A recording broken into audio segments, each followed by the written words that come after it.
Bigger than capes. Give me some outside. Yeah, I was looking forward to it, and then I watched it.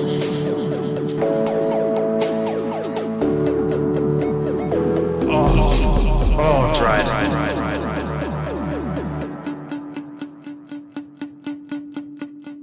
Hello and welcome to Bigger Than Capes. I'm Angela, and this week we have an interview with Brian Haberlin, who has been writing some of our favourite work at the moment. Hello. Hello. Thanks for having me. Excellent. We're really glad to have you. I have many questions. We generally start off with a very basic question, a very generalised question, which is what got you into comics in the first place as a reader and then as a creator? Assuming that you read them before you created them, it would make sense. I think my very, very first experience was as a very young kid on a family vacation like you do in the States. Everyone piles into a station wagon, goes to see the Grand Canyon or something like that. And I was probably 10 or something like that. And there was a spinner rack and it was a Superboy comic. And, especially then, because it's so dismissive, right? It's like, it's 25 cents. It's like, yeah, kid, shut up, here, take this, But Kurt Swan and Superboy didn't do it for me. And I didn't pick up another comic book until high school age. So that's probably 15. And then I had friends that were very, very, very much into comics. And they cherry picked all the best of the best to guarantee that I was hooked. They started, and one was I worked with quite often, Brian Haberlin. It was Kevin Haberlin and Brian Haberlin, his younger brother, who we worked on. We created Aria together and a bunch of other stuff, So it was like, here's Jim Starlin's early work, here's the Avengers, here's, my friend was a big Gil Kane fan, so we went through all Gil Kane's stuff. And I was like, okay, give me more. What's the next thing? It's like, oh, there's one called Daredevil. And it's like, Daredevil, what's that about? It's this blind lawyer who fights crime at night. It's like, why do I want to read that? And it was Frank Miller's run on Daredevil.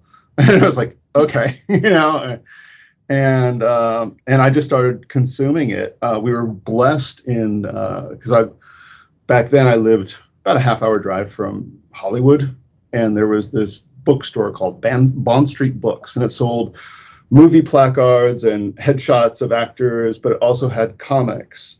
And they had almost every comic that had ever been done, not bagged and board, but in these boxes.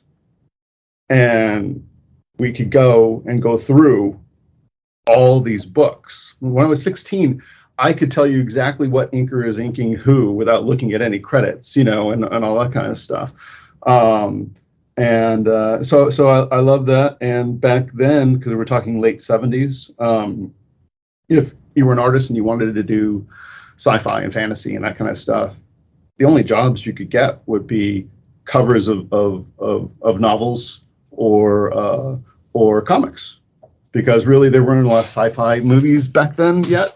Star Wars had hit a few years before that. And no one was really, the art departments were small and you weren't going to get it. And plus I was always kind of like, oh, look, I know who Ralph McQuarrie is, but Ralph's name is way down at the end of that movie, and it's like, and I kind of didn't dig that either, So I went around with my portfolio at, age 18, Jim Shooter and John Romita Sr.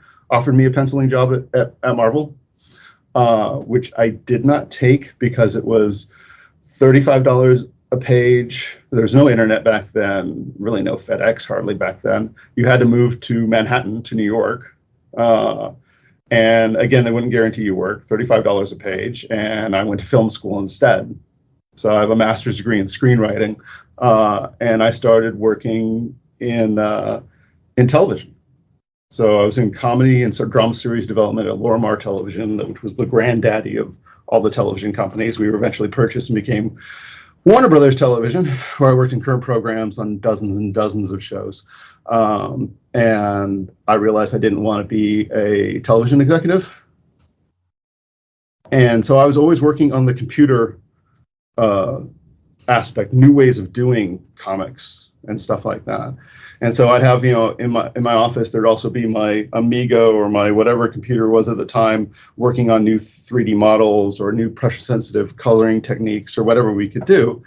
And I'd go down to San Diego with my portfolio in hand and get rejected like everybody else. And then one year, a dear friend of mine, who's no longer with us, Rod Underhill, had a small press booth. And he said, "You want to join me in the small press booth rather than looking around your portfolio?" And I go, "Great, okay." And I had a CRT old monitor, which was about this big, but about 3 times deeper and probably weighed 150 pounds.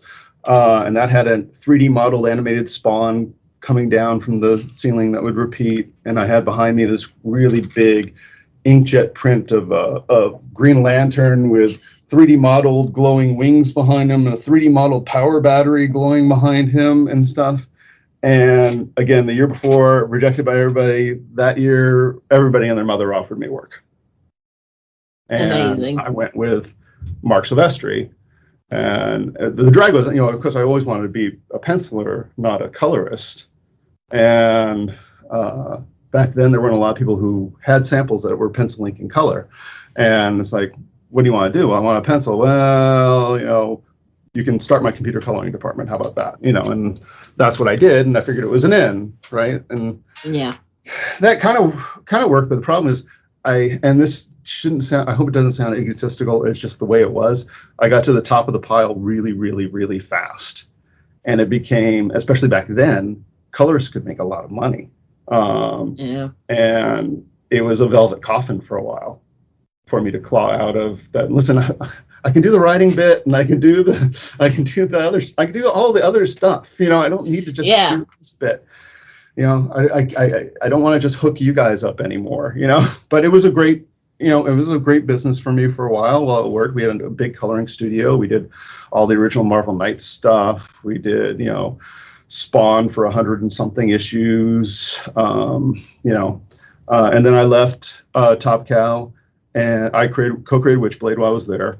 And then left Top Cow. Actually, Hellcop first appeared when I was there in Ballistic Imagery, which we did a little anthology book, and there was a short Hellcop story that I digitally painted before I was ready to digitally paint anything. And then Wills Protesio and I started Avalon Comics, where we did Aria, Stone, Hellcop again, and The Wicked, and M-Rex with Duncan Rouleau and Joe Kelly, and some really, really fun stuff. And then, as business relationships go, sometimes they go bad. So that kind of, okay, this is more effort than it's worth. I'm going to go back and run my coloring studio again for a while. And then I took the job as editor-in-chief for Todd McFarlane and ran his comic company for a while. And then Brian Haberlin, jumping back to full circle, and I were going to do a comic series based on McFarlane's Dragons toys that he was making. These really nice Dragons toys. And I started doing that with Brian, and I turned the pages to Todd, and Todd be like, "Yeah, but the guy who's doing this Dragons book is pretty good. I think maybe he should do Spawn." Like, Todd, that's me, right? And so, no Dragons book, but then I started on Spawn and penciled and inked Spawn with David Hine doing the writing chores for 2 years. Mm. And then I was trying to get, it was right when Robert Kirkman and Todd were starting their Haunt comic, and they were trying to, that was right when DC and Marvel had huge exclusivity wars. Anybody who was any good was locked up. I call people up, you want to do this book? Yeah, I'd love to do it. When are you available? 3 years from now. It's like, yeah, I can't do that. And they'd be in meetings with Todd and Robert with new artists that were trying to get on maybe, and Todd would be going, yeah, but you don't want to be known for doing Stan and Jack's characters. You want to be known for doing your own characters. And Robert, of course, would chime in with the same thing. And I was like, and I'd be sitting in the background, I used to do my own characters. I think I have to leave. And in 2010, I left and started Anomaly Productions.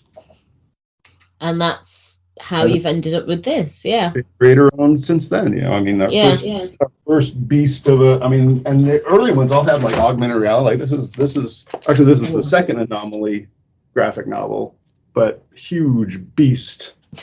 That is impressively large. Full landscape, fully painted. Wow. And also has augmented reality. So you point at the characters come out of the pages and all that kind of stuff. So those were our big go home start books at the end of the day. But I kind of found in the business, so I thought people would really like that. It's like, okay, I don't have to go to the store every month. I don't have to find individual issues. I can get it all in one go. Yeah. And it really kind of is a round peg in a square hole for that. The audience likes comics, and they like the way comics are. And then they're fine with trade collections after that and stuff like that. But people who like comics like comics. Yeah. Yeah. So everything since, I think we did 3 original graphic novels. We did Anomaly 1, Anomaly 2, Shifter. We did a prose illustrated book called Between Worlds that we released through Penguin Editions. But ever since then, it's all been comics again. It's all been comics, but comic readers want to read comics, which is and it's and it's how the economics of it too is just how the industry is set to work. It's how most that's what comic book stores are built around. That Wednesday, Wednesday Warriors, yeah. So. Yeah. Well. So yeah. That's a really good answer. Actually, that's one of the best answers we've had, because that's the fact that I didn't remember until later, because I always give Todd and Robert credit for you got to do your own book, but I didn't remember until later. A friend of mine, Andy Horn, in '90, it was probably right that year where I was getting hired. He knew Stan Lee, and when we were walking from, if you've ever been to San Diego Comic-Con, there's the convention center and there's the 2 big hotels around it that most people are trying to stay at, and there's always walking back and forth between those hotels. And I was with my friend Andy, who knew Stan, and Stan was walking by himself back then. He was, "Oh, Stan, you gotta look at my friend's work and stuff like that." And Stan himself said, do your own stuff. You gotta do your own stuff. You gotta create new things. So okay, so I'll hark it back to Stan Lee now. We'll blame him a little bit. Yeah. Because that was one thing we wanted to ask, was because Hellcop has a long and involved history that you've touched on there. Because this isn't a recent idea you've had, is it? This has been going for 30 years, is it? Yeah. I remember I once ghost wrote with my writing partner back then, because I went to film school and stuff like that. Evan Carlos Summers did some writing for Deep Space Nine, and I was ghostwriting one of those. And I remember being on the promenade where we had Top Cow, and we were sitting out there, and I go, I got this idea. Okay, hell's not really what you think it is. Okay, and he was like, "That's brilliant. Do that." But so. But you finally got there with it now. Yeah, it was when we did Avalon for the first time around. I did the first little one that was in ballistic imagery, but like I said before, I was ready to really do that. I also look back at like the cover for the first Witchblade and go, "Ooh, that's not really good digital painting." So when Wilson and I formed Avalon, and we were going to throw it, because we really wanted to have like different genres at once. So The Wicked was horror, Aria was fantasy, Stone was superhero, and Hellcop was sci-fi. I was running the company at the time and going over all the production color and writing Stone at the same time. I didn't have time to do my baby. And we put it in the capable hands of Joe Casey and Gilbert Monsanto, but I never got to do my baby, and I've always wanted to do my baby. And if you look through my sketchbooks over the decades, there's always Hellcops. There's always Virgil in there in some way, shape, or form. Some with the long tassel sideburns that he used to have in the books, and some not. But there's always a Virgil in there, and there's been always been fits and starts of I'm going to do it. Nah, someone else gets in the way. I'm going to do it. Nah, get in the way. But after doing, Fashion Light and Sonata, and I mean, now I'm good enough to do it. So that was part of the thing too, I think. Yeah, I was going to say, what's finally pushed you to get it out there, having had to give your baby away, as it were, or let someone else look after it for a bit? Yeah, because I mean, people, Image, they were talking about, should we collect the original miniseries? And it's like another reality, pardon the pun. It's not like a links to this one. I think it would just confuse people. So it's like, yeah, no. Leave it where it was. Yeah. That makes sense. So and I don't mean to be disparaging about it and saying that it's not good. It's just not. It's not what that is. It's more, like I said, different reality. And I think a lot of people, they see a title of a comic and they assume it's the same as one that they're more familiar with in the present. And obviously, if it's that different, like I say, just confusion reigns, doesn't it? Yeah. And almost a good comparison is what the Walking Dead comic is to the Walking Dead TV show. Yeah. They're kind of the same thing, but they're alternate reality versions, I think, Yeah. They have the same basic DNA in there, but the way that it's been portrayed is different. Yeah. You can recognize that this is a Walking Dead and that's a Walking Dead, but yeah, it does feel like alternate universe versions. That's a good analogy. I like that. Okay. I'll steal that one. Okay. Next time I need one. Thank you. So obviously Virgil has appeared in the sketchbooks a lot. And you mentioned sort of as well that you obviously have done screenwriting. How is Virgil as a character? Sort of, has he evolved at all, or has he? Obviously, he's changed his sideburns, but has he as a character changed? Would you say from sort of the initial thoughts you had through to who he is today? Again, my prototype. I mean, his name is his name for a reason. My prototype for him is Steve McQueen's character in The Great Escape. He's Virgil Hiltz. That we make that. We make that his parents having been Steve McQueen fans and naming him that. That's not, but there's a direct link there as well. He's a pretty cool customer. I think originally I was going to have him be, decades ago, a little more dour, a little bit more sort of self-destructive, a little bit more about the whole wife thing, and I still wanted to have the wife thing in here, and it probably will reoccur again at some point again. I almost started issue 6 with him at her grave saying goodbye again. But I thought, we've done it. It's like, maybe I'll do something else, which you always seems kind of open with the way I've set up Hell and the other planes and stuff, But yeah, he's more confident, I think, than he was in the original series. I think he's more, if you had to lean him towards, like, I always kind of like that sort of.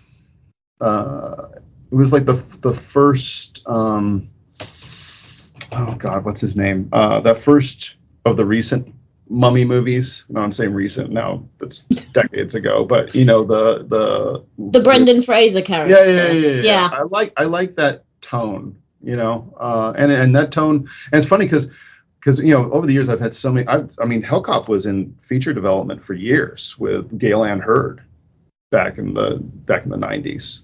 3 years she optioned it. And then finally they told us what they wanted to do with it, and I told my manager, because they literally had like 2 days left in the option because she lost her financing, so she couldn't do it again, and we want to take it out. And they pitched me what they were going to do with it, and I got off the phone. Oh, okay, great. Got off the phone, talked to my entertainment manager. I go, I wouldn't make that with their money. Stall. And they stalled, and they had like 1 day to try and go around and sell it, and they couldn't. Okay, good. Excellent. It paid off. It was just, it was, when you do this stuff for long, especially if you're a creator, because you always get Hollywood people knocking on your door one way, shape, or form. And half the time, oh, it's great, I love it, and they come back to you with finally what their quote unquote their take is, right? And it's like, why didn't you just offer to buy the title? Well, it's got nothing to do with the story. It's got nothing to do with the characters. Why did you even do that? But anyway, yeah, Virgil, he's much lighter than he was originally. Much more confident. He's our rock, I think, right now. But he has support. He's got Taj, and he's now got Gladys, who's gonna, get in there a bit more. Gladys was actually in the original, a version of her was in the original one. So I knew Karen, we were going to get rid of Karen at some point. So I had to fill that void at some point. Yeah, I have to say I wasn't overly attached to Karen. No, I made Karen kind of mean. We mentioned this when we discussed the first trade, Volume 1, is we did like how the dead wife thing is there, but I did like how you didn't linger on it, because I think sometimes people can take the dead wife concept and just run it into the ground. And yeah, I think it was really nicely balanced with Virgil, because he does, like I say, he is a rock. And it is nice that he's got this past and he's got that information, but it's nice also not to just, oh no, he's got the dead wife. Yeah. Yeah, we like that. And we also like Taj as well. Particularly the way that, laxatives are very useful to get rid of someone you don't want to. Was she in the original concept, or is she come out later on? Taj was a guy in the original concept. So she's been gender flipped, as it were. Yeah. Well, it works better. And it's like, I just, I love exploring a good male-female relationship that's not really a sexual one. They're just friends. They're close friends. And they can literally tell each other anything, even though sometimes, like, I don't want to hear so much about that part, but, I enjoy that a lot. Yeah, it is nice, because so often you get this, male, female, and it's all will they, won't they, sexual tension. But it is really refreshing to just have these really good friends, and just have that relationship be really good friends. And they work really well as really good friends as well. Yeah. So that was good. Let's talk about some of those hell creatures, though. Where on earth I need to ask about the flying pigs with the little punk hairdos, because those really stuck out to me. Where on earth did that come from? I just, it was. I think it was in a promo thing that I first thought of it, and it had something to do when pigs fly, kind of thing. And it's like, okay, if pigs are going to fly anywhere, this is where they're going to fly. So let's do that. And it's just fun, them. And I love the cherubs, and I love, and I love those things. I love, the opportunities to throw in. I love the big sphinx. Because there's so many things that when I work on this stuff, the whole glob of clay will be usually bigger right up to when I have to finally send it out to the printer. So there'll be things in there that don't make it, even on an individual issue basis. I don't work as far ahead as I should, because I'm very, very fast. And so sometimes that's not the best of things production wise, but I like having a whole bunch of stuff at the end you kind of look at and go, yeah, okay, we don't really need that. We can pull that out and stuff. Because I like that whole Sphinx character too, the big 3-headed footing giant face thing. Because there's a huge backstory to it and all that stuff. In fact, there was like I don't know if I have them up anymore. I don't think I do. There was an original 4-page teaser I did for retailers, and that's how it ended up with them talking to him, and again, he had to be bribed with certain. One thing in your review that, and I think it might be a branding issue. You thought it was sugar. It's saccharin. It's the artificial. It's the artificial sugar. Yes. I go back and correct that. I'll make a note. It's the because I figured, oh yeah, they probably don't have sweet and low over there. They thought it was sugar. We do, but it comes in it does look exactly, but it comes in specific. We don't have it in the little packets. If anything comes in a little packet, yeah, it is sugar. The sweetener stuff we have, it comes in the plastic packs that you click and it comes out in little tablets. So that's, generally you can get the powdered stuff, but it comes in a little weird coffee-like jar.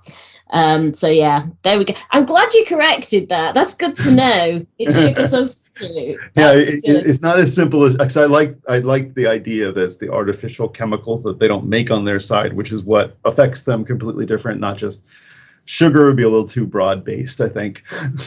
That's given me a whole new appreciation of that plot. And we also like sort of the fact you have a 3-headed dog, and of course Cerberus and the 3-headed dog. We liked that idea. Not going to give anything away, but wait till you see issue 7. Yay! That was I mean, I have a dog. He doesn't have 3 heads, but I'm starting to think I've been hard done by. I've got a dog with 1 head. So you mentioned that it's a very quick way of producing it.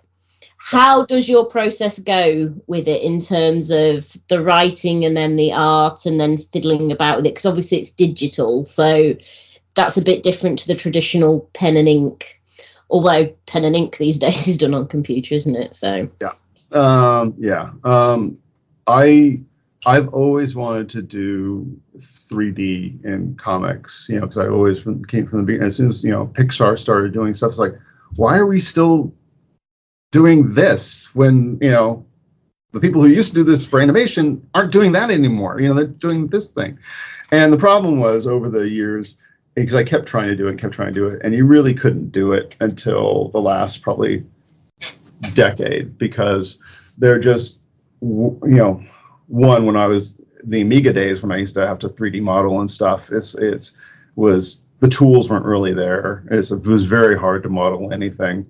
And then if you decided, okay, I want to do a book with 3D models of the backgrounds or 3D models of the character, every single thing, like, okay, you're in a normal room with chairs and whatever, you'd have to model every single thing. It just wouldn't work. But now there's huge swaths of places that, okay, a classroom, okay, $20, I have a classroom, great. I can use that for a background, or things that I'll make myself if they're custom, or things that I'll kit bash, so just take a bit of that one, mush them together and make whatever. So the philosophy that I have now is that I've come up with is it's basically I draw at once. So I design the characters, I do the texture map. So every single thing you see in Hellcop is a 3D model, including the characters, all with shader that I developed. So basically I'll do all the drawing, and then so we'll set that up, and then I'll do a pass with some handwork on top of it where necessary to kind of fix it up. But with that style, if you have all the assets done, you can easily do 2 pages a day, and on a full 8-hour day, you could probably do 4 if you weren't distracted with anything else. And that's just unheard of in the industry. No one's that fast, Yeah. And so it really gives you the opportunity. And what's really great too, as an artist, it also gives you the opportunity. So I'll thumbnail everything out. Like these are some pages for Hellcop 8 that I'm working on right now. And so it's starts with pencils just like that. Then I'll work on the individual panels, and then finalize the panels, and then draw them, and then composite them on a page. Yeah. But what's great about it is it gives you, I have multiple 3D printers. Wow. This is Sonata. I was going to say, recognize that lady. So I can print my own collectibles. I can animate them. I don't know if you've seen any of that commercial that I have with Virgil's talking to you, Yeah. And I need to do more of those, and I don't, but I should. So it really enables you as an individual creator to do all this stuff that basically used to take a company to do. Yeah. A company of people. It's like now I've designed Virgil, I've gotten him all set. Okay, now I can pose him and with a little extra work, and he's a collector statue, or I can just do like with right now, it's as easy as I'll show you. I'm not just checking my phone. We believe you. Like, for example, this is a program, so I can do, let's see if I can make this work so you can see it. Oh, goodness. So can you see my face now? Yeah. My frame? Yeah. So I can record the voice and everything right there, the expressions, the whole 9 yards, and then be out. Crikey. So it's kind of, to me, it feels like this is kind of the way. I mean, I love hand-drawn animation too. I love claymation too. I love all the different styles. I don't think this is the style that replaces them all, but I think it's a viable alternative, And there are a lot of people who do use it, but really kind of hide the fact that they do. Yeah, I was going to say, I suspect there are several examples out there, but you wouldn't know because they tend to, disguise it a little bit. Yeah, I mean, people don't know that, like, back in the day when we were doing Marvel Knights, Joe Quesada hired some guys to do, back then the modeling program of choice was SketchUp, and he hired guys to do Marvel sets. I have a library. I have the helicarrier from S.H.I.E.L.D. with full interiors, with medical rooms, with things on them. I have Peter Parker's apartment that has as much details that it has Post-its on the refrigerator, that level of detail. So, Joe's been using it forever. But he'll use it very much like, I'll take it, blue line it, and then I'll ink over it, Yeah. I like the idea of using as much of it as I can without it getting crappy. Yeah.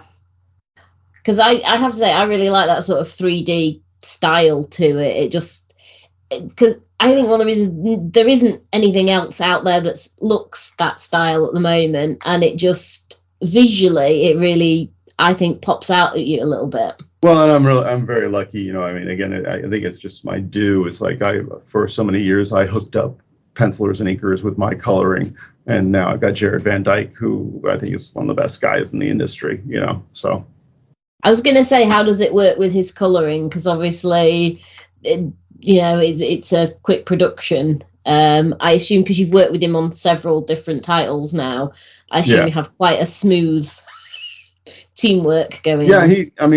Again, for the most part, he'll get the script and I'll send him pages as I go, and he'll send back pages, and usually I'll take a little bit of a pass on him, but usually it's just kind of I'm lightening something here, or I'm not like recoloring things really. I'm more just drawing attention here and there, and sometimes I don't even have to do that. It's always one of those things. It's because I've managed coloring studios and all that stuff before, and it's like one of those things. Is like if I know I get a Jared page, and I know I always have to lighten it to some degree. I'd rather have me know that than me tell him and have him trying to compensate himself when he doesn't really exactly know. It's better for me to do the quick change, than because I've run into that before where I've said, okay, no, you got to change that and that, and they overcompensate, and it's harder to fix than it was before. So, but Jared's brilliant. I think he's the best in the industry. It is really good coloring. It is. Yeah. So sort of, we've mentioned that you've worked with him before. You've worked with Francis Taganaga before. I probably pronounced that wrong. Yep. Is it good to keep working with people when you've sort of established that relationship previously and you've worked on stuff together before? I think so. There's a lot of filmmakers that I think about it that way too. It's like once they have their DP and they're the actors and actresses that they like to work with, keep going. And it just enables you to have a lot of shorthand. Like, David High and I, we're actually working on a marked Halloween special for this year right now. And we seamlessly work stuff, and that But Trusted is another book that David and I are kind of working on in the future and stuff. David and I mean, you can almost complete your senses. The guy who I miss, who's no longer around, not that means he's passed, but he just disappeared from the industry, was Brian Haberlin, because Brian used to be my kind of right hand writing buddy. And I was always one of those persons that would, and David and I do it too, but we kind of one up the idea is always, that's always fun. It's like, but what if it's, oh yeah, I didn't think about that. That's the fun part, Like, I mean, Jared does that all the time. Like, he'll throw in reflections on things or stuff that I didn't put in, that he'll just beautiful. Because I know he'll go, he's going to do some really beautiful cast shadows. I just know he's going to, it's like,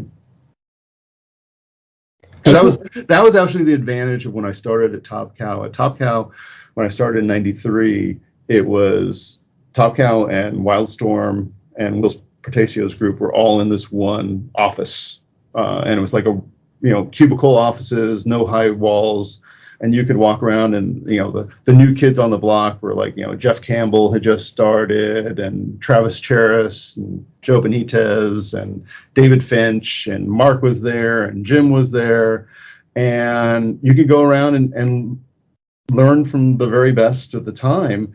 And what got into me at that point was it was everyone's job along the way to better the product. Yeah. And that's often lost. And it's often lost today just because the money's not what it used to be. It's like people, it's like, I mean, why I stopped having a coloring studio for a reason. Yeah. It was, because they would still demand that you do the same work that you used to get paid a lot more to do. And it just became untenable. But the philosophy of it's everyone's job to better the product and have that approach to it is, I think, what helps make things better. Yeah, it's always good to have people you can have confidence in their work as well. So to go to a previous book that you have worked on with David Hine and the rest, Jules Verne's Lighthouse, which was kind of the first book. We were aware of the marks, and we've gone back and read it, but Jules Verne's Lighthouse was kind of the book that sort of pinged with us a little bit. So that was the first one that we were familiar with as you as a group of creatives. I just want to know why. How on earth do you go from the classic book Jules Verne Lighthouse at the End of the World to space? Well, I wanted to put it in. It's in my anomaly universe, so it's in a corner of the conglomerate that is mentioned and talked about briefly in some of the big graphic novel stuff that I was showing you. And I've always loved the idea. It actually kind of, I'll confess that I saw the Kirk Douglas movie before I ever read the book. So a lot of it actually is, that probably more influenced some of it. I don't know if you've ever saw that. No, I've seen many films with Kirk Douglas. I need to see this. You can find it on YouTube. It was a Italian director at the time. Kirk Douglas plays what's her face character? I'm going to pronounce it wrong, but Vasquez. Vasquez, you got it. He plays Vasquez, and Yul Brynner plays the pirate captain. Excellent. And the pirate captain, the most flamboyant for the time crew you would ever see in your life. Just surreal, weird, almost like from a surrealistic movie. And one of the things I pulled from that was he comes out of after they've taken everybody out on the thing except for Vasquez, and the pirate ship docks, and out comes Yul Brynner, and then out comes his white horse that they have a unicorn horn on. It's like, oh yeah, I'm gonna have that. So that's where that came from. Yeah. I'm gonna have that. That's cool. But no, and then David and I started bouncing around. We wanted to have a real damaged character, and that's kind of in the essence of that book. That's Vasquez, it's like, I don't think it's the best Jules Verne novel, but I like the setup. I think that's just a brilliant setup. It's like, duh, yeah, let's just take control of the lighthouse and we just crash the ships right here and walk out and slash their throats and make the money. Great. It's like, duh. But then, David, which is one of David's strengths too, is like all the little, going back to, it's not really what you think it is, and I mean, these were probably the grayest characters that I've ever done, where they really could kind of see both sides a little bit, and maybe our hero's not so heroic and, stuff, but Moses is my favorite character in the whole thing. I love Moses. Moses is just the glitchy nanny bot. Yes. Has to be one of my favorite robot characters in comics now. Just so good. Because of course there isn't a Moses kind of equivalent in the original book, is there? No. It's just no. There was a person that he saved off, but it was more like that was more than the what's her face character who came later. But yeah, Davis? Yeah. Because they spend a lot of time running around in caves in that book. Yeah. Yes. They spend time in caves in the comic, to be fair. In a good way. I did like that parallel. Yeah. But again, and David will send us, like when he's doing something, he'll send us he sent like over all the real historical stuff that he gathered for Libertaria and from our pirates in Earth went for that and tried to do that. And it was like, I think it was like one of the things that you sent me over there was one of the first true democracies to ever exist for a short period of time, of course. But yeah, there's lots of yeah. I just love turning that. I love because the conglomerate is bad in my anomaly universe. They are bad. They are very, very bad. Yeah. And the idea that, she was involved in basically war crimes, not necessarily from her volition, but, and the conglomerate made these suits that were just so dangerous that they kill everybody that you're fighting against, but it also kills the person who's got the suit on. Yeah. And the idea too that, because that was one of the things is like the conglomerate, you notice, okay, these are the horrible weapons that we're never going to use again, but we're going to go stash them someplace, which is where that ship was going. So in case, just in case. Yeah. Yeah. Just in case. You never know. Just in case. Yeah. We can do more war crimes when we want to. Yeah. I mean, I did like the fact that, the pirates actually have a point. They're not just, pirates. It was more that they had a very strong, legitimate reason. I think that's why the ending hit so hard because, they actually weren't they did bad things, admittedly, but they weren't out and out villainous types. They had legitimate reasons for doing what they did. Yeah. And then that ending. Poor souls. And poor Vasquez, who goes through it a bit. It does feel like she atones a bit for her war crimes in what she has to go through, but still. Yeah. Moses just turns into a bit of a psychopath. But in a well, again that was also from this. So there was a moment with Crichton where Dave wants to go back and get a curry in time, and it's like causality and stuff, and it's like disable my inhibitor chip, it's like, and then Crichton's like, now I'm badass. Yes, I can see. Steal from the best. Well, you have to, don't you? Really, sometimes. Yeah, and it works. It works very well. So just to touch on Sonata, I'm going to pronounce that right, because that feels like it has more in common with Hellcop than perhaps Jules Verne's Lighthouse. I don't know. When I read it, I felt there was something there that reminded me themes-wise. Would you say there's any similarities between those two books? I think mostly the similarity between those two books is any kind of Mobius influence. Again, Hell is pretty much like those desert mesas that we have the birds flying through, and visually, I think. Yeah. And again, the way I play Hell as just another place, I think that. Because the world is just another world that they're trying to colonize. But other than that, I don't think so much. No. Yeah. No, because with the desert in Hellcop, is that based on deserts that you've seen and visited? Because it does feel like a real place. Is it based on anything, or is it just this is what I think a desert should look like?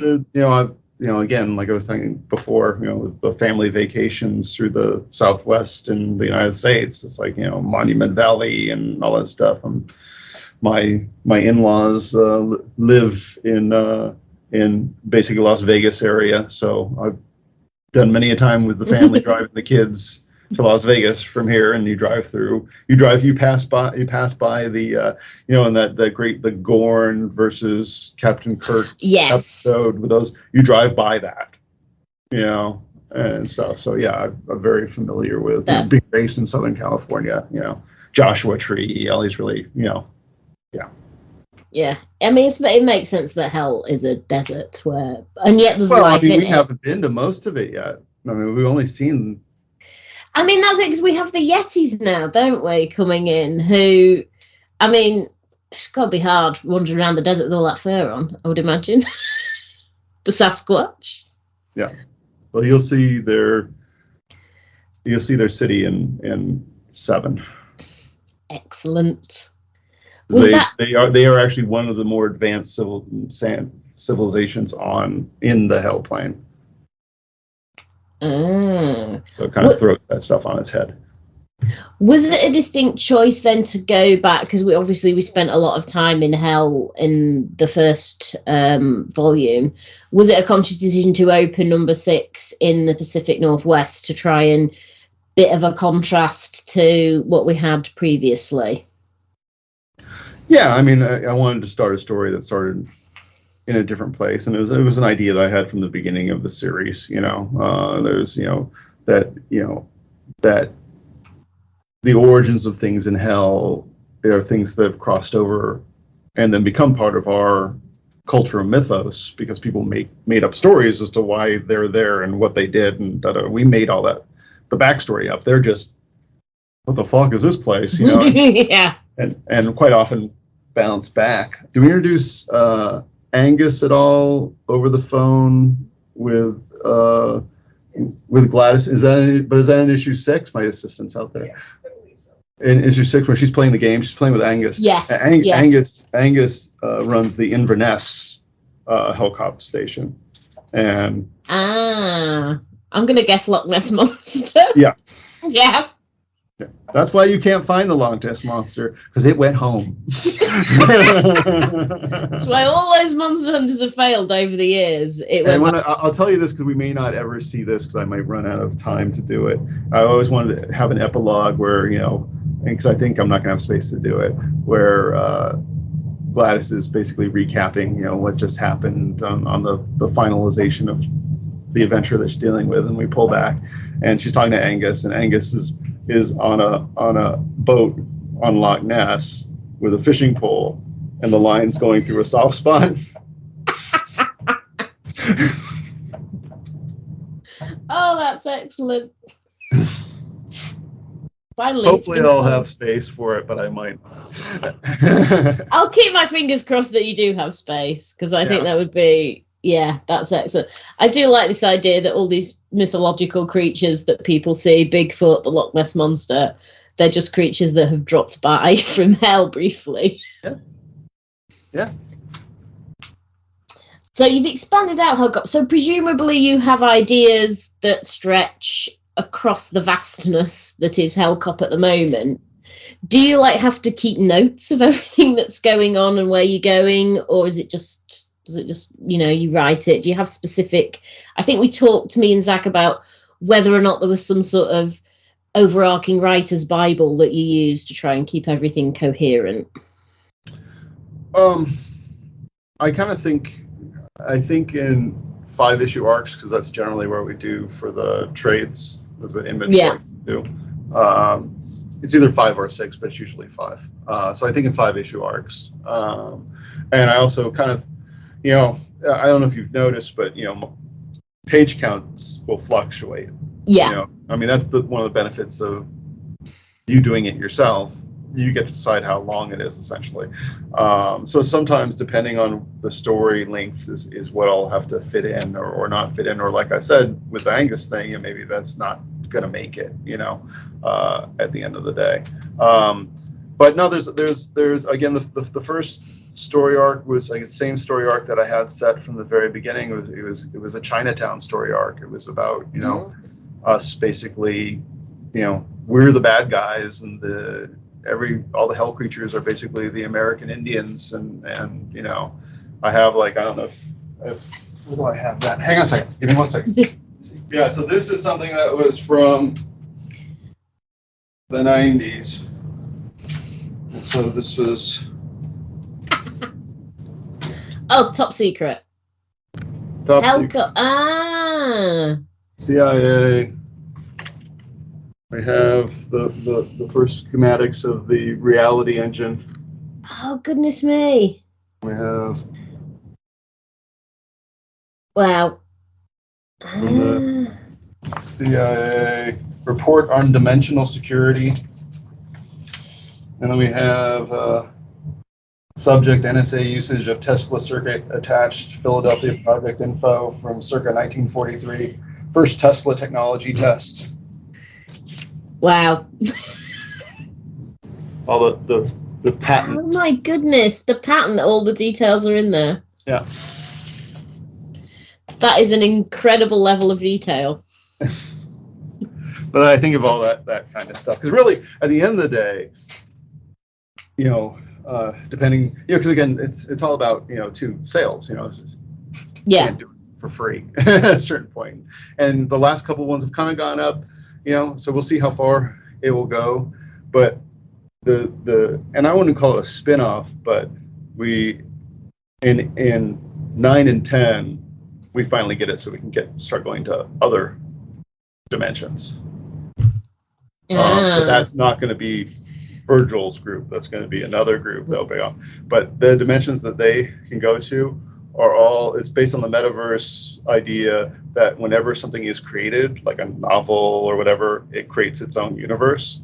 And so, and we set up in 7, I think 7. 7 is where we to the reality bubble one, where basically, because if you bring things back from hell, our physics model is different than hell, and vice versa.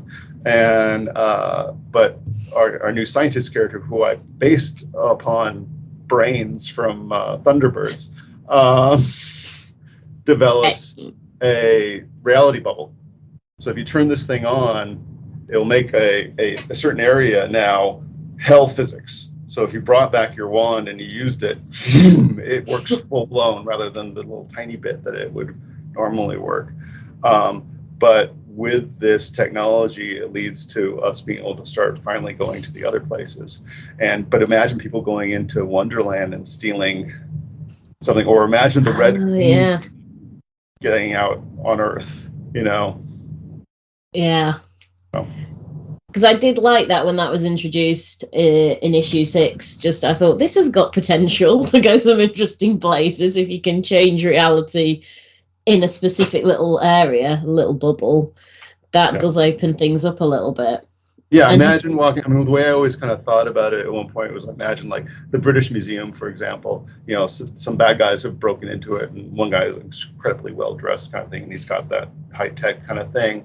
As you walk by, you go in these cases, and it's like there's like, oh, this is a sword from whatever BC, and it's just rusted little kind of thing. Yeah. But really, it's a magic sword, and when he walks by with the reality bubble, all of a sudden it becomes the full glowing, sparkly thing. Okay, I'll have that, and be able to then use that stuff and do bad things with it.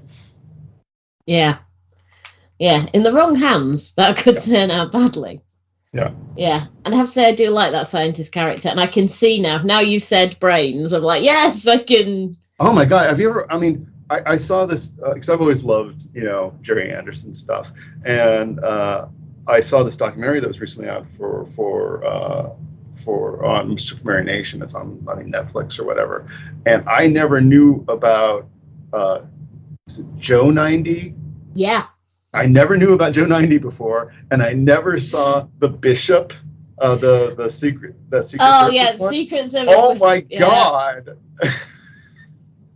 The Joe 90 thing is awesome because they showed this clip. It's like, so it's this 10-year-old who then can get into your body and control you.